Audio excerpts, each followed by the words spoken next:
नमस्कार दोस्तों, आज हम करने वाले हैं क्लास 10 सीबीएसई बोर्ड की चैप्टर नंबर 12 इलेक्ट्रिसिटी। ये बहुत इंपॉर्टेंट चैप्टर है। जैसा कि आपको पता है कि आपके एग्ज़ाम आने वाले हैं, बोर्ड के आपका एग्ज़ाम है, तो उसकी बेसिस पे मैं एक शॉर्ट्स नोट्स तैयार हैं जो बहुत ही जल्दी आपको सिर्फ यही नोट्स रिवीजन करने हैं, जिससे कि आपके जो है एग्ज़ाम पॉइंट ऑफ व्यू से काफ़ी हेल्पफुल होंगी।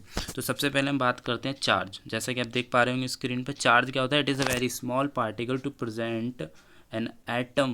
It can be either negative और पॉजिटिव। जैसे कि नेगेटिव को इलेक्ट्रॉन बोला जाता है, पॉजिटिव को प्रोटॉन बोला जाता है। जैसे ये नेगेटिव है और ये प्रोटॉन, जैसे आपको दिखाई दे रहे होंगे। तो ये चार्ज पार्टिकल्स होते हैं। इसकी यूनिट आप याद रखना, मल्टीपल चॉइस क्वेश्चन में आ जाती है।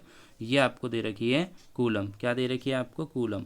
ठीक है, जो ये एसआई यूनिट होती है, इसकी एसआई यूनिट होती है कूलम। उसके बाद एक फार्मूला इसमें काम आता है जो है आपका क्यू बराबर एन ई। ये फार्मूला है आपका क्यू बराबर एन ई। और क्यू का जैसे कि मैंने आपको यूनिट बताई थी कूलम होती है। एन नंबर ऑफ़ इलेक्ट्रॉन होता है, ये लिखा रखा है number of electron.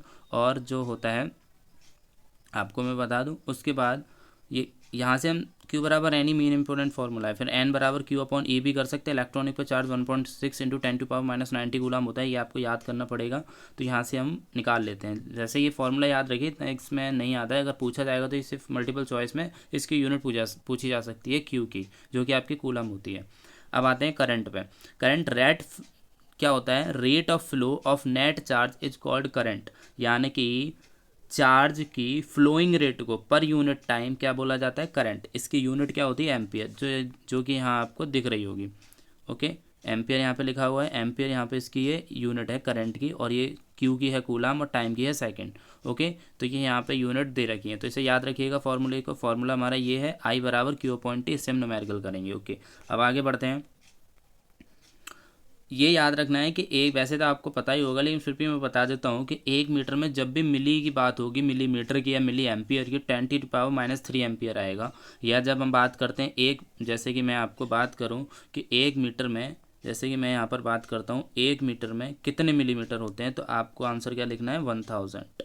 Okay, 1000 millimetre. ये आपको याद रखना है। ये जनरली हर, अब चाहे इसके आगे मिली एम्पियर लग जाए तो वो भी 1000 मिली एम्पियर हो जाएगा। अच्छा, एक होता है माइक्रोन। तो माइक्रोन, हमारा माइक्रोन में एक बार फिर से बता देता हूँ। देखो, 1 माइक्रो का साइन इस तरह से होता है कुछ, और इसकी पावर जो होती है ये होती है 10⁻⁻6।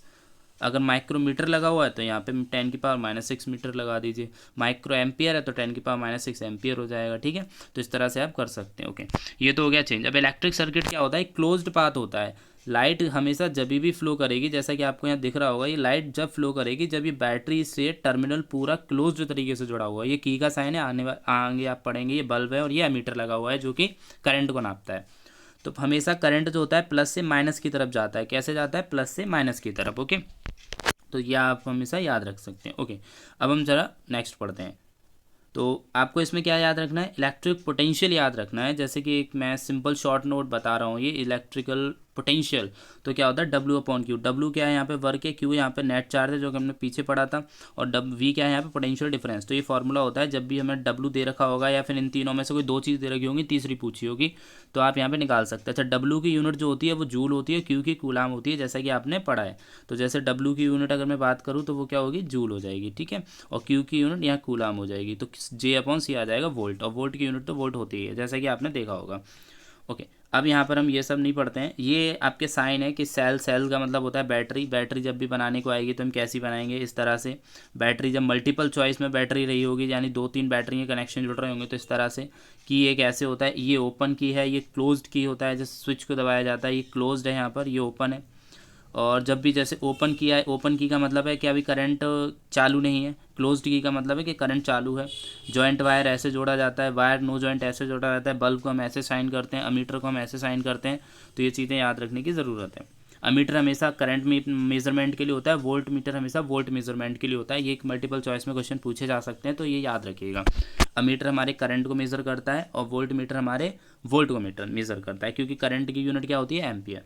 ओके, अब ये कुछ साइन है, जैसे कि रेजिस्टेंस के साइन होते हैं। ओम क्या होते हैं? ओम्स लॉ भी हम पढ़ते हैं। जैसे ये रहा, अब हमारा ओम्स लॉ आ चुका है तो हम ओम्स लॉ पढ़ते हैं।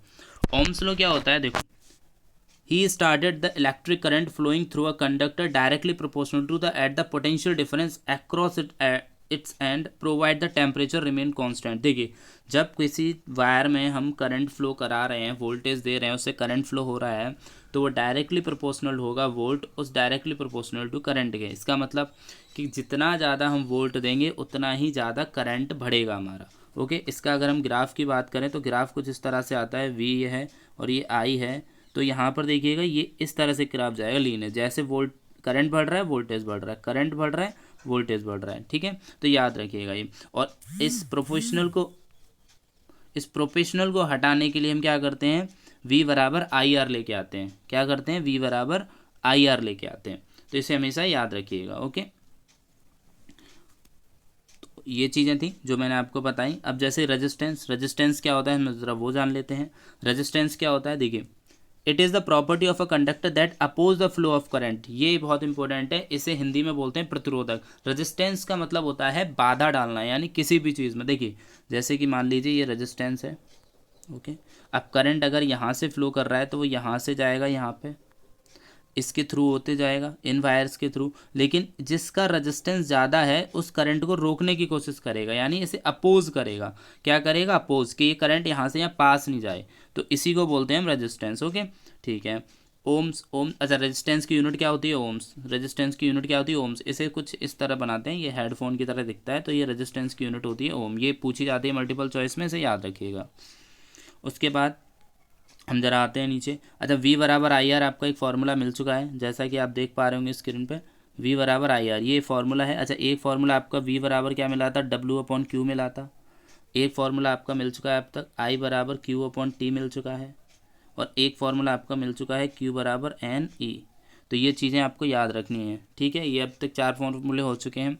अब इसी के बेसिस पे कुछ क्वेश्चन आएंगे, जैसे कि आते जाएंगे हम करते जाएंगे। ठीक है, अगर मैं सिंपल सी क्वेश्चन की बात करूँ तो जब आएगा तो हम करते हैं रीस्टोर। अच्छा, अब आते हैं factors on which resistance of a conductor depends. अच्छा, रेजिस्टेंस किन किन कंडक्टर्स पे डिपेंड करेगा, अब वो जान लेते हैं हम ज़रा। तो सबसे पहले तो factor on which resistance, length पे डिपेंड करेगा, बिल्कुल करेगा। क्यों, देख लेते हैं हम। ये वायर है, गोल वायर है ये, और अगर गोल वायर है तो मान लीजिए कि जितनी ज़्यादा इसकी लेंथ होगी रेजिस्टेंस उतना ज़्यादा होगा। बिल्कुल सही बात है। क्यों, क्योंकि लेंथ ज़्यादा होगी तो ये अपोज ज़्यादा करेगा, करंट को ज़्यादा दूरी ट्रैवल करनी पड़ेगी एक पॉइंट से दूसरे पॉइंट तक। तो यानी एक तरह से ये अपोज कर रहा है करंट का, तो यानी कि एल ज़्यादा है तो रेजिस्टेंस ज़्यादा होगा। अब आते हैं हम इसके क्रॉस सेक्शनल एरिया पे। क्रॉस सेक्शनल एरिया ज़्यादा होगा तो करंट उतनी जल्दी से पास हो जाएगा, यानी अगर ज़्यादा एरिया होगा तो रेजिस्टेंस क्या होगा, फिर कम होगा। तो इस तरह से क्या हो जाएगा, R directly proportional to L होता है, लेकिन आर इनडायरेक्टली प्रोपोर्शनल यानी इन्वर्सली प्रोपोर्शनल होता है एरिया के। ओके, ये याद रखिएगा। ये चीज़ याद रखने के बाद चल ये तो इस तरह से फॉर्मूला बनता है, R directly proportional to L, जैसे कि आप देख पा रहे होंगे। फिर इन्वर्सली प्रोपोर्शनल है, ये दोनों को कंबाइंड कर दिया तो ये, जैसे कि वहाँ पर हमने क्या लगाया था, जैसे कि आप पीछे देखा था V बराबर आई आर आ रहा था, तो प्रोपोर्शनलिटी को हटाने के लिए हमने R लगाया था, रेजिस्टेंस लगाया था। ऐसे ही हम यहाँ क्या कर रहे हैं, प्रोपोर्शनल को हटाने के लिए ये रो लगा देते हैं। क्या बोलते हैं इसे, रो, RHO। इसे बोलते हैं हम इलेक्ट्रिक रजिस्टिविटी। क्या बोलते हैं इसे, इलेक्ट्रिक रजिस्टिविटी। ये याद रखिएगा। ओके, ये सवाल में पूछा जा सकता है कि रो क्या है। तो यहाँ पे आप देख भी पा रहे हैं मटेरियल ऑफ द ये मटेरियल पर डिपेंड करता है कि उसकी इलेक्ट्रिक प्रॉपर्टी कैसी है, इलेक्ट्रिक रजिस्टिविटी कैसी है। ओके, ठीक है। अब आगे आते हैं, थोड़ा सा ये शॉर्ट्स नोट हैं तो थोड़ा जल्दी जल्दी करने हैं। ठीक है, ओके। अब शुरुआत करते हैं, हम आते हैं रेजिस्टेंस इन सीरीज़ में। देखो जब भी रेजिस्टेंस जोड़े जाएंगे तो या तो वो सीरीज़ में जोड़े जाएंगे या पैरेलल में जोड़े जाएंगे। अच्छा, तो ये यहाँ पर जो जुड़ रहे हैं लाइन से, यानी इसका मतलब होता है जो वोल्टेज यहाँ से निकला है, ठीक, जो वोल्टेज इस बैटरी से यहाँ से निकला है वही वोल्टेज इसमें जा रहा है। ठीक है, और करंट देखिएगा आप, इसमें एक चीज़ होती है कंडीशन में, ये सीरीज़ से लगे हुए हैं। ये क्या लगे हुए हैं, सीरीज़ में, यानी कि इसमें क्या होगा, वोल्टेज तो अलग अलग जाएंगे क्योंकि वोल्टेज तो ड्रॉप होगा। रेजिस्टेंस में यहाँ पर मान लो इस पॉइंट पर वोल्टेज आया, तो अब रेजिस्टेंस ने वोल्टेज एब्जॉर्ब किए होंगे कुछ, इसकी वजह से कुछ वोल्टेज ड्रॉप हुआ होगा, और फिर उसके बाद सेकंड में गया होगा। तो V1 V2 और V3 तो क्या हो जाएंगे, अलग अलग, यानी जो यहाँ से वोल्टेज निकल रहा था वो 3 में डिस्ट्रीब्यूट हो जाएगा सीरीज़ में। करंट सेम रहेगा, सब में क्या करेगा, करंट सेम रहेगा। ओके, तो जैसा कि अब करते हैं हम, जब करंट सेम रहेगा, इसे थोड़ा सा ऊपर लेके आते हैं। अब देखिएगा, जब करंट सेम रहेगा तो तीनों में 3 रेजिस्टेंस हमारे R1 R2 R3, तो तीनों में क्या हो जाएगा, V बराबर IR1, V2 बराबर IR2, V3 बराबर IR3। क्यों? क्योंकि करंट सेम था सब में। अब देखो तीनों को हम ऐड करते हैं सीरीज में, क्या करते हैं, ऐड करेंगे पोटेंशियल डिफरेंस, यानी कि एक चीज़ इंपॉर्टेंट है इसमें, पोटेंशियल डिफरेंस। देखो V1 जो यहाँ से हम दे रहे हैं और V3 हम यहाँ से दे रहे हैं, फाइनली हमें कितना मिलना चाहिए, V1 V2 V3, यानी जो वोल्टेज था ये 3 में ही तो डिवाइडेड हुआ है, तो यानी कि V बराबर V1 V2 V3 रहा होगा। तो इसी वजह से हमने इस इक्वेशन को क्या कर दिया, यहाँ पे V1 V1 और V2 V3 बराबर ये कर दिया। तो यहाँ पे वैल्यू को पुट कर दी, V1 बराबर IR1 थी, V2 बराबर IR2 थी, V3 बराबर IR3 थी। यहाँ पे हमने वैल्यू पुट कर दी। उसके बाद देखते हैं I कॉमन ले लेंगे, ओके, और V बराबर IR तो जो होता ही है, हमने I से I काट दिया, तो R इफेक्टिव कितना आ जाएगा, R1 plus R2 plus R3। इस चीज़ को हमेशा याद रखिए, जब भी रेजिस्टेंस इस तरह से सीरीज़ में लगे होंगे, कुछ इस तरह से सीरीज़ में लगे होंगे और ये एक बैटरी से जुड़े होंगे, ओके, ये जैसे कि बैटरी से जुड़े हुए हैं, तो ये R1 हो गया आपका, ये R2 हो गया आपका और ये R3 हो गया, ओके। तो ये R1 R3, तो अगर R इफेक्टिव निकालने के लिए आएगा तो वो क्या हो जाएगा, R1 plus R2 plus R3, okay. तो ये क्या है, क्वेश्चन हो जाएगा आपका। जब भी सीरीज़ में कनेक्शन दे रखा होगा रेजिस्टेंस का, तो हम इस फॉर्मूले से क्या करेंगे, क्वेश्चन निकाल लेंगे। आई होप आपको समझ में आ रहा होगा, ओके। ये शॉर्ट्स नोट हैं, थोड़ा सा जल्दी क्विक रिवीजन के लिए बनाए गए हैं।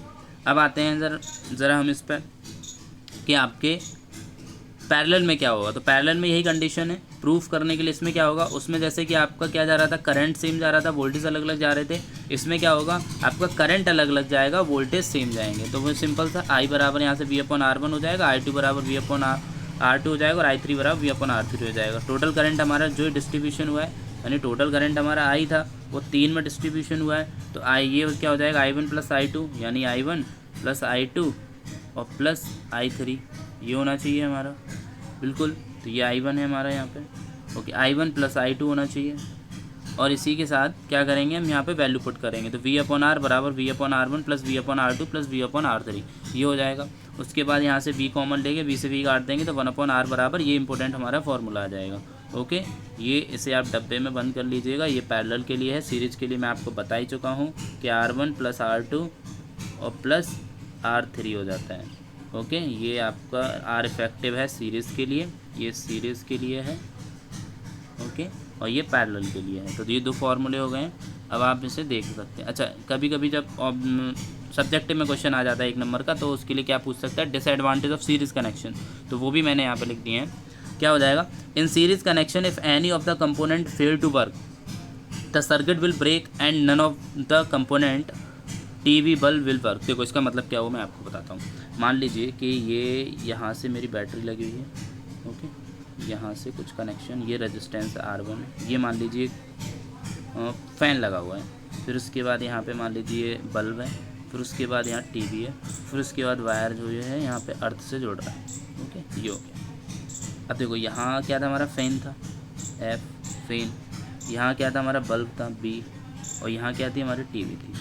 तो इसका डिसएडवांटेज क्या है सीरीज़ कनेक्शन का, कि मान लीजिए यहाँ से करंट गया और हमारा फ़ैन हो गया ख़राब, फूक गया मान लो, तो अभी क्या करेगा ये जब इसमें तो अब जा ही नहीं रहा, क्योंकि ये तो ख़राब हो गया, तो ये क्या करेगा, करंट को रोक लेगा, यानी वोल्टेज को ब्लॉक कर देगा, जिसकी वजह से क्या हो पाएगा, हमारा जो करंट है, सर्किट हमारा टूट जाएगा। और मैंने क्या बताया था शुरू में, जब क्लोज्ड सर्किट होगा तभी करंट फ्लो करेगा, लेकिन यहाँ तो सर्किट टूट गया, क्यों, क्योंकि ये ख़राब हो गया, तो करंट तो इसमें से जा ही नहीं रहा। तो जब इसमें से करंट नहीं जाएगा, तो ये 2 सही जो थे बाकी, ये भी काम करना बंद कर देंगे, यानी बल्ब भी नहीं चलेगा, हमारा टीवी भी नहीं चलेगी, यानी लाइट यहाँ से आगे बढ़ेगी नहीं, ठीक है। तो आई होप ये समझ में आया होगा, ये डिसएडवांटेज आपको अच्छी तरह, ओके। अब आगे बढ़ते हैं। It is not possible to connected a bulb and heater series because they need different value of current. देखो एक एग्जांपल ये भी है कि हम एक बल्ब को, ये मान लीजिए बल्ब है हमारा, और ये हीटर, इस तरह से होती है कुछ कॉइल, इनको हम एक सीरीज़ में नहीं जोड़ सकते। अच्छा, क्यों नहीं जोड़ सकते, क्यों, क्योंकि हीटर को चलने के लिए चाहिए ज़्यादा पावर, ज़्यादा करंट चाहिए, जबकि बल्ब तो नॉर्मल पावर उस पर भी चल जाएगा, और दोनों को हम सीरीज़ में नहीं जोड़ सकते ना, क्योंकि अगर हम ज़्यादा करंट देंगे तो ये फीस हो जाएगा, कम करंट देंगे तो ये नहीं चलेगा। तो इस वजह से हम क्या करें, एक डिसएडवांटेज ये भी है कि हम 2 हाई पावर्स की डिवाइस को, एक हाई पावर और लो पावर की डिवाइस को हम एक साथ नहीं जोड़ सकते हैं, ठीक है। तो ये डिसएडवांटेज हो गए आपके। अच्छा, अब देखो एक हीटिंग इफेक्ट भी होता है। तुमने देखा होगा कि जब करंट फ्लो करता है वायर में तो गर्म हो जाता है वायर, आपने उम्मीद है पकड़ के देखा होगा तो गर्म लिखा होगा, ठीक है। तो तो अब देखो पावर क्या होती है हमारी, पहले हम आते हैं पावर पे। पावर क्या होती है, पावर होती है work upon time, rate of change of work done या rate of doing work, rate of doing a work done, ये आपने फिजिक्स में पढ़ा होगा वर्क पावर एनर्जी में। तो वही चीज़ है सिंपल, P बराबर W अपॉन टी, और W क्या है आप वर्क डन है, और T क्या है पर यूनिट टाइम है। तो work done per unit time भी बोल सकते हैं, rate of change per unit, rate of change of work done भी बोल सकते हैं, तो यहाँ से बोल सकते हैं। अच्छा पावर ये होगी वर्क अपॉन टाइम, ओके। अब देखो एक फार्मूला ये होता है पावर बराबर VI, क्या होता है पावर बराबर VI, तो ये भी याद रखना। अच्छा आया कैसे ये भी देख लो, मैं आपको बता दूँ ये आया कैसे। पावर बराबर आपका वर्क अपॉन टाइम था, ठीक है, और W बराबर क्या था आपका, W बराबर जैसा कि आपने पढ़ा था ना क्या था, VQ, एक क्वेश्चन पढ़ा था जैसे ये फॉर्मूला लिखा हुआ V, ये पहले भी मैंने पढ़ाया है, क्या था वोल्टेज बराबर वर्क डन अपॉन Q, जहाँ की वर्क डन जूल में था, Q आपके किस में था कूलाम में था, तो वो चीज़ें थी। तो उसके बाद ये नीचे T हो गया। अच्छा Q अपॉन T ये भी मैंने बताया, I पहला ही फॉर्मूला था हमारा, I बराबर Q अपॉन T, ठीक है। तो पहला ही फॉर्मूला था Q अपॉन T, तो ये क्या हो जाएगा WQ अपॉन T, तो ये हो जाएगा VI, ठीक है। तो उम्मीद है ये चीज़ समझ में आई होगी, पावर बराबर V अपॉन I कहाँ से आया। अब हीट जो होती है वो क्या होती है power into time, heat energy supply क्या होती है पावर इनटू टाइम, ये याद रखना है। क्या याद रखना है आपको, फॉर्मूला याद रखना है, हीट बराबर पावर इनटू टाइम, और पावर यहाँ पर क्या है VI, तो VI टी हो जाएगा VI इंटू टी, और दूसरी इक्वेशन क्या आ जाएगी, हम VI की जगह अगर ये नहीं लेना चाहते हैं, जैसे कि मान लीजिए V बराबर हम IR रखना चाहते हैं तो I दो हो जाएंगे। जैसे कि मैं आपको शुरू से समझाता हूँ, देखिए हमारा H बराबर पावर इनटू टाइम था, अब पावर हम VI निकाल चुके हैं तो ये रख दिया हमने VI इंटू टाइम।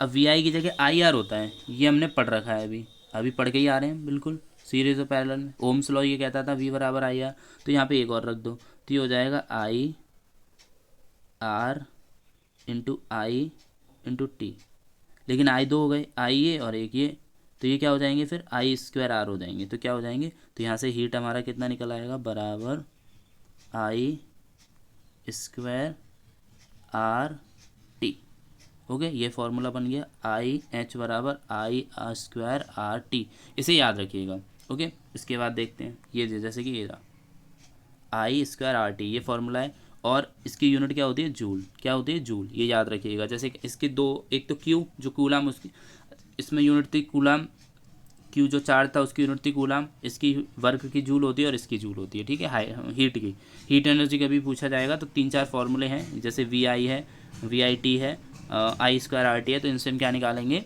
आपको निकालना पड़ेगा हीट। उम्मीद है ये आपको समझ में आया होगा। अब जैसे कि यहाँ पे कोई कुछ क्वेश्चन होंगे, जैसे ये एग्जांपल दे रखे हैं, आइए अब इसे करते हैं।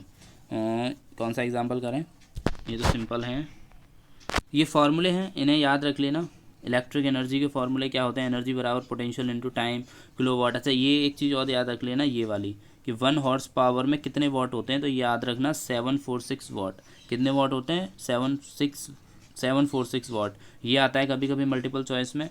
और ये याद कर लेना, एक किलो वाट हावर में कितने जूल होते हैं, 3.6 इंटू 10⁻⁶। वैसे ही आप किलो वाट को उसमें वाट्स में चेंज करोगे तो वहाँ से वैसे भी निकाल सकते हो, इतना याद करने की ज़रूरत नहीं है, अगर आपको पता है तो आप वैसे भी निकाल सकते हो। जैसे कि 1 किलो वाट है तो 1000 वाट हो गया वो, और हावर है, हावर को सेकंड में चेंज करेंगे तो 3.6, आप 3600 होता है तो 3600 मल्टीप्लाई करेंगे तो सीधा 3.6 इंटू 10⁻⁶ आ जाएगा। तो वैसे भी आ सकता है, ऐसे याद करने की आपको ज़रूरत नहीं पड़ेगी, ओके। तो ये हमारा जो है चैप्टर हो चुका है, अब यहाँ पर जो है हमारा चैप्टर कंप्लीट हो चुका है। अब यहाँ पे करते हैं हम शॉर्ट्स क्वेश्चन जो एग्ज़ाम में आ जाते हैं, ठीक है। तो सबसे पहला क्वेश्चन है कि define the SI unit of the, तो इन सब की SI यूनिट बतानी है। जैसे करंट की मैंने क्या बताई थी एम्पियर, इसे A से लिख सकते हैं, ठीक है। करंट की क्या हो जाएगी, मैं एक बार लिख दे रहा हूँ, करंट एम्पियर, ठीक है ये, ओके। पोटेंशियल डिफरेंस की क्या होती है, जैसे कि आपको पता है पोटेंशियल डिफरेंस की क्या यूनिट होती है, वोल्ट, क्या होती है वोल्ट, ओके ठीक है, ओके। अब आते हैं रेजिस्टेंस की यूनिट आपको पता ही है क्या होती है, रेजिस्टेंस होता है आपका ओम, जो हेडफोन से साइन बनाया था तो आप इसे ऐसे कर सकते हो ओम, ओके। अब आते हैं हम इलेक्ट्रिक पावर की यूनिट आपको पता ही थी, इलेक्ट्रिक पावर की यूनिट पता थी आपको, चलो नहीं पता है तो निकाल लो, टेंशन लेने वाली नहीं है। पी बराबर हमारा क्या था, वर्क अपॉन टाइम था। वर्क की क्या होती है जूल, टाइम की क्या होती है सेकंड, तो पावर की यूनिट क्या हो जाएगी जूल पर सेकंड। और इसी को हम कहते हैं क्या, इसी को कहते हैं हम क्या, याद नहीं आ रहा, इसी को कहते हैं हम वॉट। एक चीज़ यहाँ पे मुझे याद आई, मैं बता देता हूँ, जूल पर सेकंड को ही हम क्या बोलते हैं, वॉट। ठीक है, तो ये याद रखना। ओके, अब इलेक्ट्रिक एनर्जी वही जूल होती है, इसे अलग से बताने की ज़रूरत नहीं, कोई भी एनर्जी हो उसकी यूनिट जूल ही होती है। ठीक है, तो ये आप याद कर लेना। ओके, अच्छा, what is the conventional direction flow of current, positive से नेगेटिव की तरफ। जैसे मैंने बताया था करंट कैसे फॉलो करता है, पॉजिटिव से नेगेटिव। कैसे फॉलो करता है ये, पॉजिटिव से नेगेटिव। इस चीज़ को हमेशा याद रखना। ओके, अब जैसे define the term resistivity, resistivity मैंने क्या बताई थी, जैसे कि रजिस्टिविटी टर्म किस में आया था, रजिस्टिविटी टर्म आपका जो आया था वो क्या आया था, आर बराबर रो एल अपॉन ए। तो रजिस्टिविटी किस पे डिपेंड करेगी, प्रॉपर्टी ऑफ मैटर पे। किस पे डिपेंड करेगी, प्रॉपर्टी ऑफ मैटर पे। और ये इससे मतलब क्या होता है कि करंट कितना फ्लो कर सकता है, ये प्रॉपर्टी की रजिस्टिविटी बताती है, इसे इलेक्ट्रिक रजिस्टिविटी कहते हैं। ठीक है, अब अगला क्वेश्चन आता है, जैसे कि अगला क्वेश्चन आता है आपका, on what factor does the resistance of conductor depend. Register formula लिखो, सिंपल सा है, कुछ ज़्यादा करना ही नहीं है, आप फार्मूला लिखिए। फार्मूला क्या होता था, आर बराबर रो एल अपॉन ए। तो मैंने क्या बताया था, किस किस पर डिपेंड करता है, एक तो लेंथ पर डिपेंड करेगा, एरिया पर डिपेंड करेगा, तो यहाँ पे क्या आ जाएगा, लेंथ और एरिया। ठीक है, okay, how is the volt meter and ammeter connected in the electric circuit, series में कनेक्ट किए जाते हैं। कैसे कनेक्ट किए जाते हैं, सीरीज में, याद रखना। Heating effect of the current carrying conductor is due to, तो देखो हीटिंग इफेक्ट क्यों होता है, क्योंकि इलेक्ट्रॉन मोशन करते हैं, तो मोशन की वजह से कोलाइड करते हैं, कोलाइड की वजह से काइनेटिक एनर्जी लॉस होती है, तो इस वजह से क्या हो जाता है, उसमें हीटिंग इफेक्ट आ जाता है, ये भी याद रखना। अच्छा, why the filament of the bulb has high melting point. देखो हाई मेल्टिंग पॉइंट हम इसीलिए रखते हैं किसी भी फिलामेंट में, ताकि वो पिघले ना, क्योंकि हीट की वजह से अगर हम बल्ब जला रहे हैं तो वो हीट होगा। जैसे हमने पढ़ा है कि अगर कोई लाइट करंट फ्लो करेगा तो उसमें हीट आएगी, तो हीट अगर कम उसका रखेंगे तो हीट की वजह से क्या हो जाएगा, वो पिघल जाएगा, इसीलिए हम हाई मेल्टिंग पॉइंट रखते हैं, तो ये याद रखना।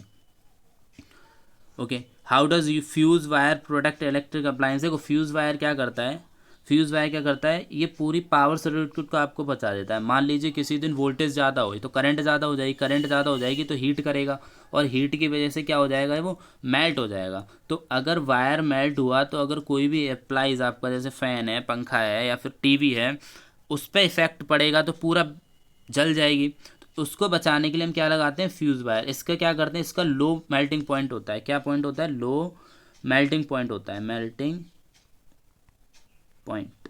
तो इससे क्या होता है, जैसी थोड़ी सी हीट ज़्यादा हुई, सबसे पहले ये जल जाता है, ये जल जाएगा तो पावर सप्लाई कट हो जाती है, तो इससे हमें पता पड़ जाता है फ्यूज़ उड़ गया। जैसे सुना है ना फ्यूज़ उड़ गया, तो वो फ्यूज़ यही होता है कि लो टेम्प, जब लाइट ज़्यादा आती है तो हीट ज़्यादा होती है, हीट ज़्यादा वजह से वो मेल्ट हो जाता है, जिसकी वजह से क्या हो जाता है, वो पहले फ्यूज़ हो जाता है। इससे बाकी के जो अंदर घर की चीज़ें हैं वो सेफ रहती हैं, तो ये बहुत ज़रूरी है। ओके, और how many joules are in there in kilowatt hours, ये मैंने अभी बताया ही था। जैसे कि आप निकाल भी सकते हैं, याद भी रख सकते हैं, क्या था, 3.6 इंटू 10⁶ था आपका, तो ये जूल्स पर सेकेंड जूल्स था, तो यहाँ पे इसे याद भी रख सकते हैं, इसमें कोई टफ नहीं है ये। ठीक है, तो ये आपके शॉर्ट्स क्वेश्चन हो गए। अच्छा, अब आते हैं हम ज़रा क्वेश्चंस पे। अभी आप देखो, ये बोल रहा है स्केचिंग डायग्राम बनाना है जिसमें बैटरी 6 सेल्स की है, 1.5 ईच है, और रजिस्टर है। ठीक है, ये सिंपल से क्वेश्चन है, ये आप कर सकते हैं, ये आप करके देखिएगा, वरना हम अगली जो क्लास है उसमें हम कंटिन्यू करेंगे। ओके, अब देखते हैं ज़रा कुछ क्वेश्चन देख लेते हैं। Calculate the total effective resistance between point A and B. देखो ए यहाँ है और बी कहाँ है, यहाँ पर, इस पहले वाले क्वेश्चन में देखिएगा। तो ये तीन किस में लगे हुए, पैरेलल में। जब पैरेलल में होते हैं तो पैरेलल का फॉर्मूला क्या होता है, मैंने आपको बताया था, 1/r बराबर 1/r1 plus 1/r2 plus 1/r3, ये 1 है तो 1/r3 ये प्लस है, तो ये उस तरह से क्वेश्चन हो जाएगा। R1 R2 R3 ये तीनों 1 है, तो तीनों को 1 करेंगे, 1/1 1/1 1/1, तो 1/r इफेक्टिव आ जाएगा आपका, कितना आ जाएगा, 3 आ जाएगा, क्या आ जाएगा, 3 आ जाएगा। और 3 को जब अपोजिट कर ले जाएंगे तो R बराबर आ जाएगा इफेक्टिव 1/3। तो इससे पहला तो R निकल आ गया आपका, इसका इस सिर्फ इसकी बात कर रहा हूँ मैं, इस वाले की, तो क्या हो जाएगा वो क्या हो जाएगा 1/3 हो जाएगा। क्या हो जाएगा, इस वाले की बात कर रहा हूँ मैं सिर्फ, क्या हो जाएगा 1/3। 1/3 के साथ ये सीरीज़ में है, ये फिर से पैरेलल में आ जाएंगे। इन क्वेश्चनों को हम कराएंगे, आप ट्राई करके देखिएगा, नहीं आते हैं तो हम कराते हैं सारे क्वेश्चनों को, ठीक है। ओके, तो ये सारी चीज़ें हैं। और डायमीटर, कैलकुलेट द रजिस्टिविटी बतानी है आपको। 2 मीटर 20 सेंटीग्रेटर है, तो सिंपल सा फॉर्मूला होता है रजिस्टिविटी का, R बराबर रो L अपॉन ए। तो ए क्या होता है, सर्कुलर बेस्ड होता है, तो इसका डायमीटर इसे ऐसे लिख सकते हैं। एरिया कैसे निकालेंगे, पाई डी की पावर 4/2, ये एरिया निकालने का फॉर्मूला होता है। डी आपको दे रखा है, यहाँ से डी की वैल्यू पुट करिए, एरिया निकल जाएगा। लेंथ आपको दे रखा है 2 मीटर, तो 2 मीटर लेंथ भी दे रखा है। रेजिस्टेंस भी आपको 20 ओम दे रखा है, तो सिंपल है, सबकी वैल्यू दे रखी है, बस रो नहीं दे रखा है। आप इसे इधर लेके आइए, एल को नीचे लेके आइए, तो फॉर्मूला आपका बन जाएगा R A अपॉन एल बराबर रो। सबकी वैल्यू पता है आपको, आर की वैल्यू पता है, आपको एरिया पता है, आपको लेंथ पता है, रो निकालना है, आसानी से निकल जाएगा। ओके, ये करके देख लीजिएगा। तो इस तरह से कुछ क्वेश्चन थे, ये क्वेश्चन है, ये भी हम करेंगे बहुत जल्दी। ओके, पहले खुद ट्राई कीजिएगा, वरना मैं आंसर आपको सॉल्यूशन में बता दूंगा, आप कर सकते हैं। तो इस तरह से कुछ क्वेश्चन थे। ये शॉर्ट्स नोट्स हैं, एक बार सारे रिवीजन कर लीजिएगा आप, ठीक है। ये शॉर्ट्स नोट हैं, लास्ट टाइम के लिए सबसे बेस्ट हैं। आप पेपर से पहले से रिवीजन करके जाइए, डेफिनेटली आपका इसी में से पेपर आएगा, इससे बाहर नहीं जाएगा। ओके, और प्रीवियस ईयर के क्वेश्चन भी आप जब करेंगे तब देखेंगे कि जो ये शॉर्ट्स नोट्स हैं इसी में से पेपर आएगा। ओके, तो आज का ये लेक्चर यहीं ख़त्म होता है। Thank you.